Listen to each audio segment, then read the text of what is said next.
like everybody, putting rounds into rounds and squares into squares and playing with Lego and Meccano. And the whole point of the way I see things is to not getting out. It's about continuing to play with things so that you get an opinion, an educated opinions of how things work and how you can use them. Products that can be taken apart easily and parts that can change from one product to the next. I want to see a plug and play world.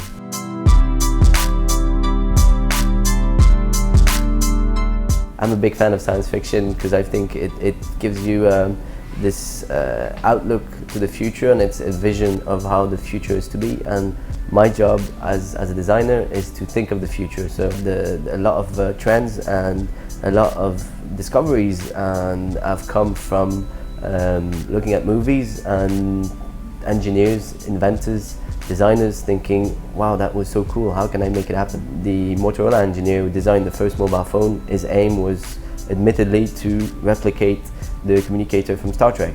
It has to be science fiction. It has to be either 2001 or Blade Runner.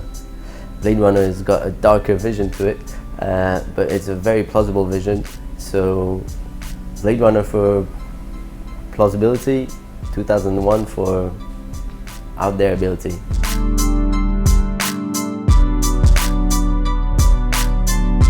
Ergonomic design is to start with the human body first and how it moves, how it behaves, and of course it's measurements and it's the contact points, to cater for all of the population, and that's pretty much a science because you have to measure everybody and to come up with statistics.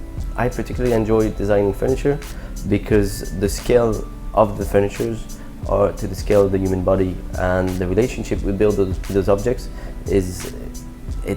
we can almost treat them as persons because they are our own scales.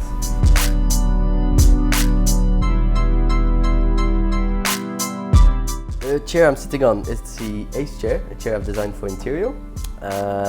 It's an ergonomic chair to work on. A lot of the chairs are squarish looking. I've tried to go the organic way, if you will. So the whole idea was to have this arm that came from under and swooped from under, and that came up. And that continues in the lumbar support area here with this adjustment. And a good highlighting this movement and this whole structure with a polished aluminium die-cast piece. And I think that was the very nice feature. And if you were to put it on a mirror from under, it's well detailed, so you get to see a flush surface right from under here to there. I've had no complaints so far, so it means that the work's been done pretty well.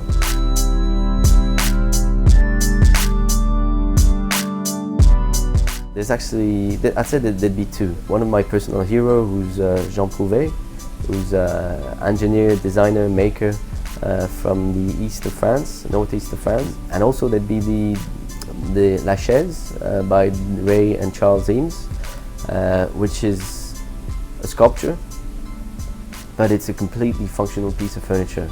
And at the time, it was, and it still is, an amazingly beautiful thing to look at. The most loving relationship I have with a piece of furniture in my house would be a sewing table from Denmark that my father had bought in the 60s.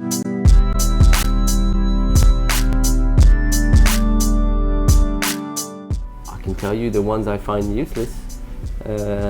A huge cranium, human cranium that opens up to offer seating. I don't see the point, although if it's art it becomes something else, but as a functional element it lacks certain essentials. No, I can't say any names.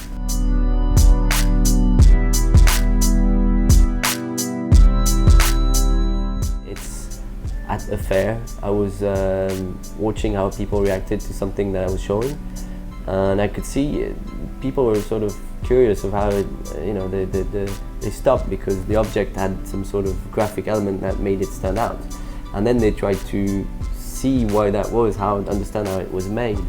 And at some point, most of them, if not all of them, because it was so evidently simple, they understood everything about the chair in this case. It was visible that they had the satisfaction of understanding what the object was about. And that was a great compliment for me.